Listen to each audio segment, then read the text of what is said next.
Let's see.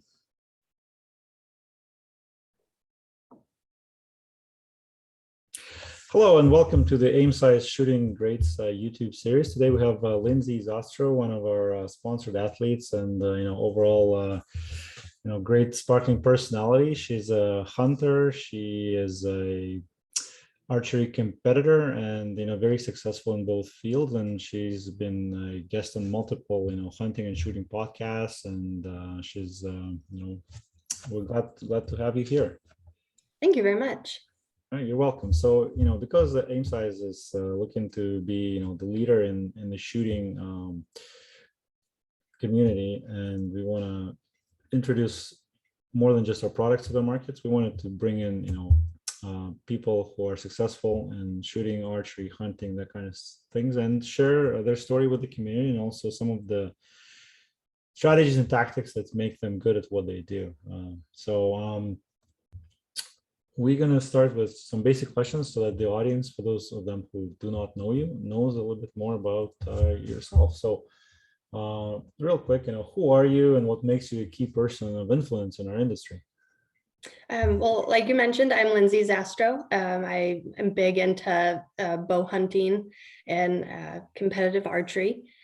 I think one of the biggest things for me is being a woman in the bow hunting kind of realm, especially on social media. We see women from all kind of walks of life. If it's, people who are really just wanting the attention. I know that's a big part of it, but I think what separates me is that I'm really out there getting things done. I'm putting in the work, I'm putting in the time, studying what I can, learning what I can, talking to various people to just always be learning and growing, and really feeling the reward of putting in that time. I'm out there putting tree stands, trimming shooting lanes, putting in food plots. When I harvest an animal, making sure that I'm right there processing it, and really kind of seeing all that hard work come to fruition. So it's not just for social media, it's not just for show, it's really documenting my journey with the outdoors and kind of becoming one with nature.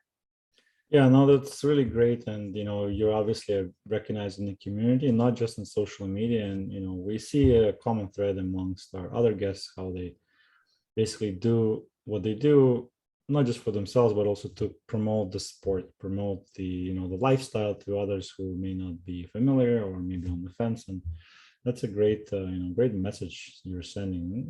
On social media, you're not doing so bad either. Like, you got almost 20,000 followers on Instagram, and many other recognition. All right, cool. So, how did you get started in doing all of that?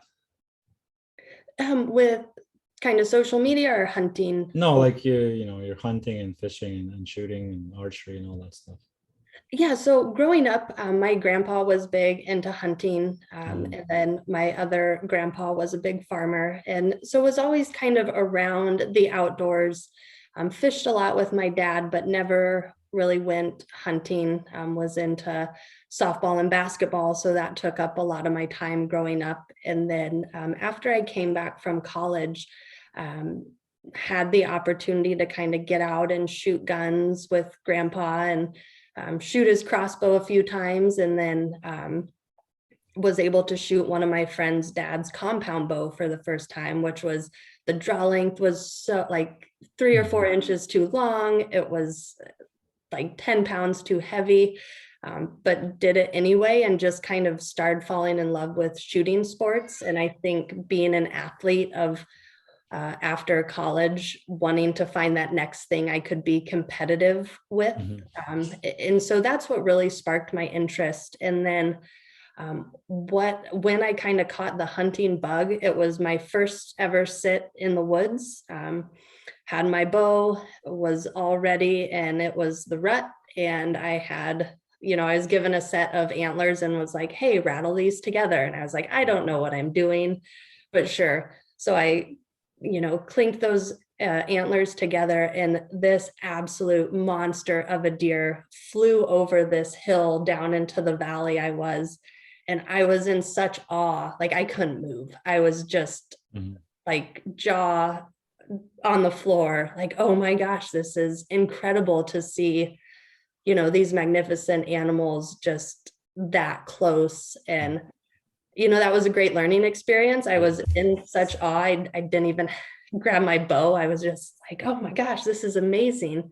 But that's when I kind of caught the hunting bug of like, everything has to go right. There's so many variables that you have to make sure you're working towards, and being able to kind of see the animals that close. It was just amazing. And I was hooked really ever since then. And the big thing, coming from that, being able to provide for myself and my family, we know exactly where our food is coming from. That's a big thing for me, especially being an ex-college athlete and still wanting to maintain some form of, healthiness of, it's all organic protein that we're able to provide.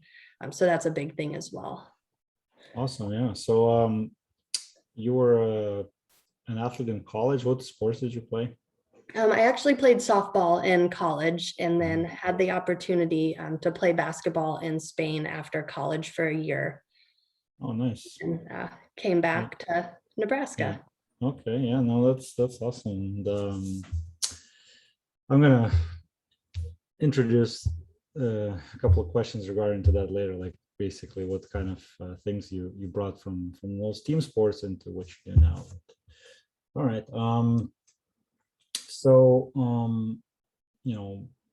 obviously your grandfathers played a big role in bringing you out into nature, but anybody else play big influence in your hunting / shooting life? Any celebrities maybe that you followed, or a TV show or anything, or just family? Mostly just family. Really never got, even to this day, I don't watch many hunting or fishing shows, which is kind of weird. But yeah, when I first started, social media it wasn't really there, I would say, as big as it is now for hunting. So it really was just family and experiencing, what nature had to provide. Okay, yeah, no, you see that a lot with others.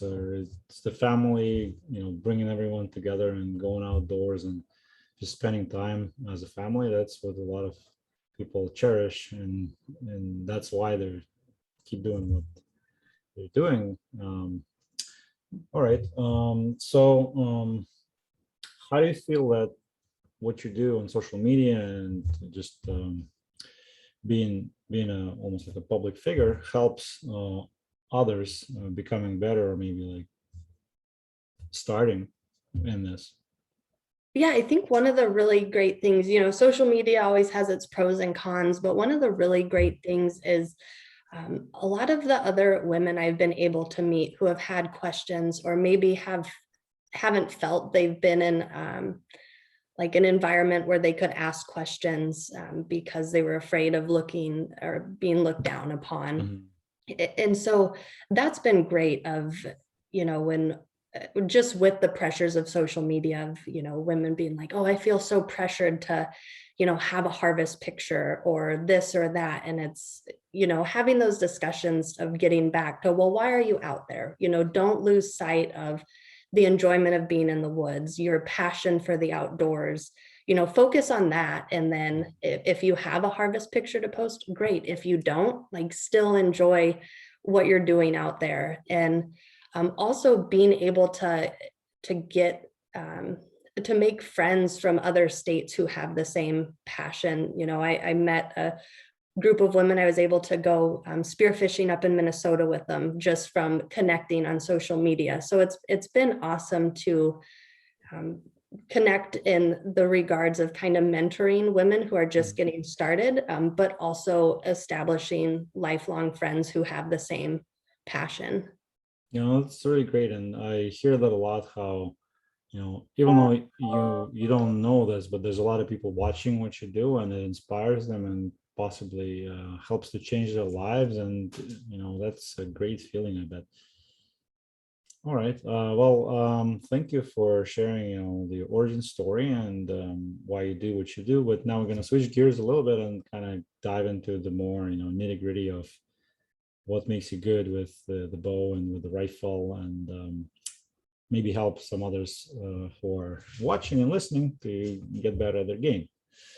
So, if you're ready, let's start with some of the Yeah, of course. hands-on questions. So, obviously, seems like you have a lot of people following you who may be just starting out, or not complete newbies, but maybe they've done this a few times and they want to get to the next level. They want to get serious. What would you recommend? What would be number one advice from you? I think the biggest thing is just practice. It sounds kind of simple, but that's really what I've done in this area of my life, of that's carried over from being an athlete, of just grabbing my bow any chance I can. I don't know everyone's current environment with working and with COVID. I'm working from home. I've been working from home for the last year and a half. So, when I was in the office, I'd get up and walk the hallways for 10, 15 minutes to kind of stretch my legs. Well, now that I'm at home, I grab my bow and I shoot a few arrows. And that's really what keeps me confident with my shot when, I don't feel you should take it lightly when you're pulling back your bow on a living animal. So I want to make sure when I'm in those situations, I feel confident in my equipment and my shot, and really just practicing and, practicing in a live environment of getting up in my tree stand, putting a target out and shooting from there, shooting from various distances, trying to judge yardage, kind of everything that encompasses with that. So it does sound simple, but just, trying to become one with your bow, of feeling confident where no matter what you're shooting at, you're going to hit where you need to hit. Yeah, no, thank you. And I was going to ask about confidence building in the next question, but you sort of touched on it, that, having that trust in your equipment and also in your training and keeping current, right? Always, every so often just picking it up and going through the drills. That's what a lot of high profile shooters do. And you're no different. Any other things you do to increase confidence besides just constant practice?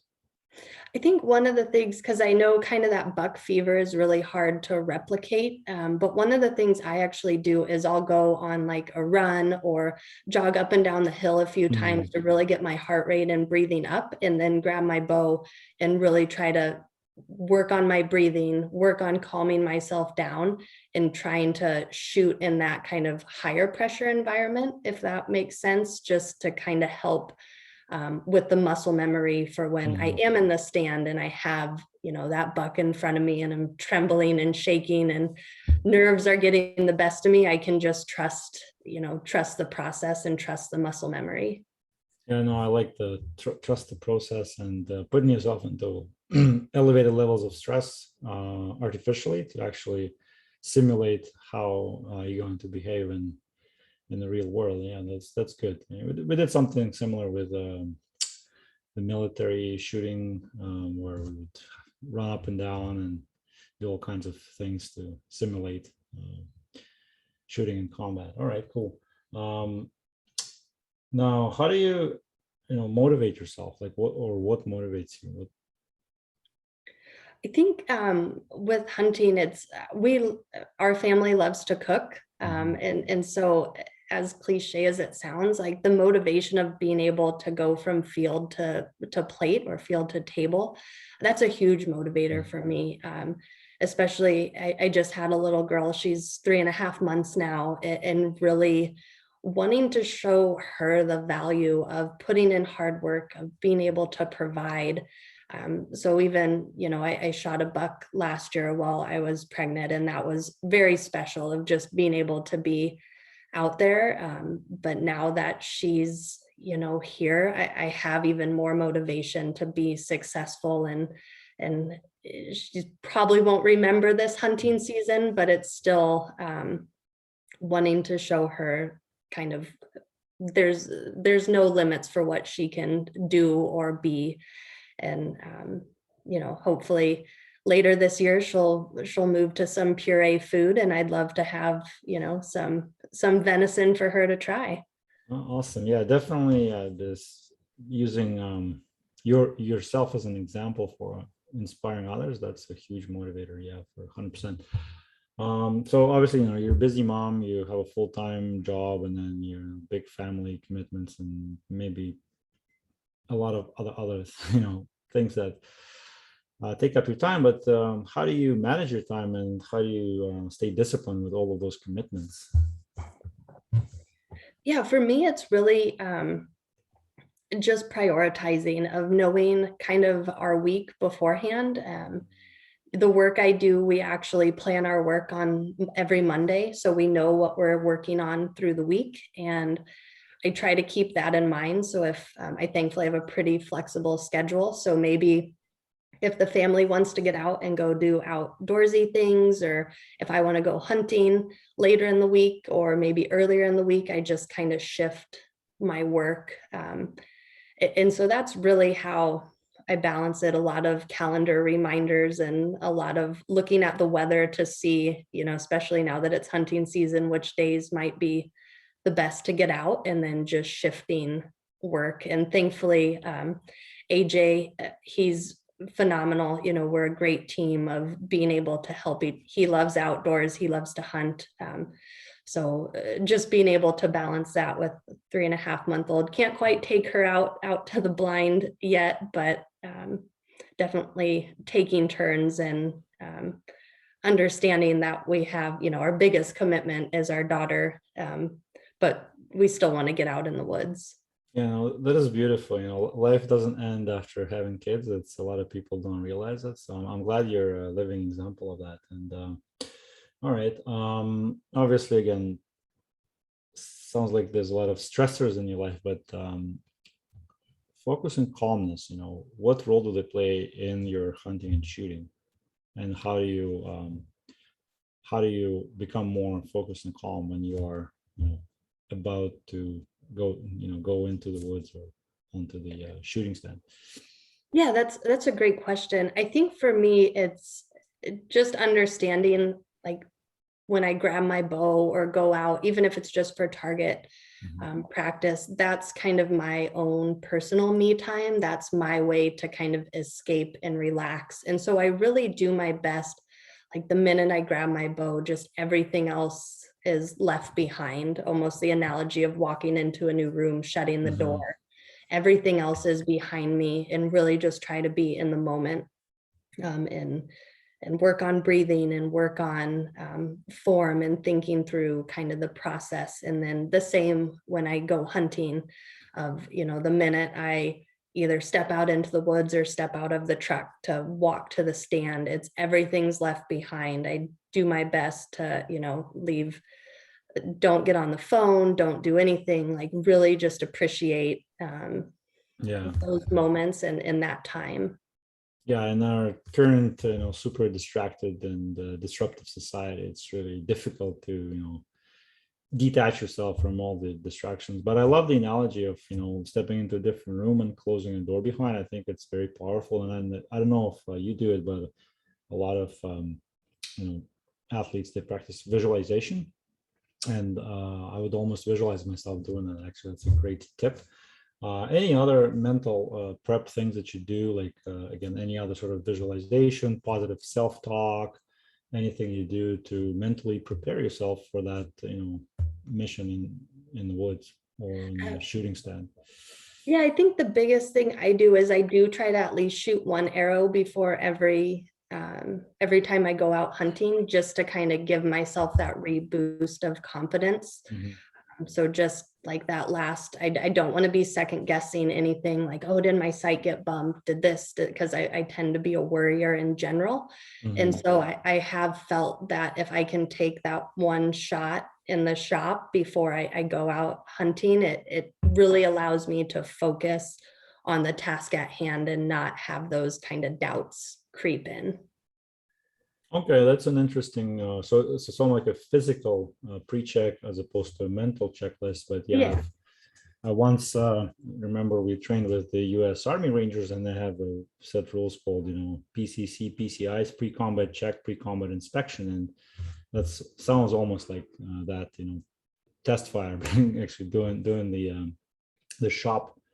One shot at the shop that's going to put your mind at ease, and that will allow you to have the headspace to focus on what's about to happen. Yeah, that's a good tip too. So all right, I know you're short for time with your busy schedule, but just last couple of questions. Best advice for consistency with shooting and in general. For me, it would go back to just practicing year round. I do see folks that hunt that, once hunting season's over, they hang their bow up until, a week before the next hunting season. And I think for me, that consistency comes from shooting year round, of going to 3D shoots, going to target shoots, really just understanding that the rest of the year, it can help me build confidence for when I am hunting. For me, like I said earlier, I don't take it lightly when I am aiming at a living animal, and I want to be as confident as I can. And for me, that's shooting year round, being in different scenarios to kind of practice that muscle memory, Yeah. and not just hanging my bow up and waiting until next season. Yeah, it sounds like you're doing great with that, with practicing in your lunch breaks and coffee breaks and in your backyard. It's really good. And I guess for you, it helps reassure that you are you have your sword sharp, so to speak, that you always, almost every day you keep that muscle memory going without any lapses. Okay. So let's leave our audience with one key takeaway. Like if they forget everything, what would be the one, silver bullet or golden arrow tip that you can give them to step up their game? Well, I don't know if it's stepping up their game, but I think for bow hunters in general, just remembering why you're out there, kind of embrace every opportunity to hunt, kind of take it all in, being, in nature, of watching those sunrises and sunsets, of not being super focused on the actual harvest, but really just embracing every opportunity and your passion to be out hunting. I think with social media, it's so easy to get away from that and be focused on, do I have content to post? And for me, the advice would be just don't forget why you're out there. Focus on that first, and the rest will kind of happen. But yeah, don't take those sits for granted. Oh, beautiful. Yeah, just enjoying the journeys and loving the process. That's great. So thank you very much, Lindsay. If people want to follow you or find you, where is the best place for them to do so? Instagram would be the best place. I don't have a like public Facebook, so Instagram would be the one-stop shop for some outdoor content. All right, awesome. So thank you very much, Lindsay. And then everyone just, hit her up on Instagram and see what kind of things she's up to. And we'll see you again sometime. Thanks. All right. Yeah, I appreciate it. Thank you.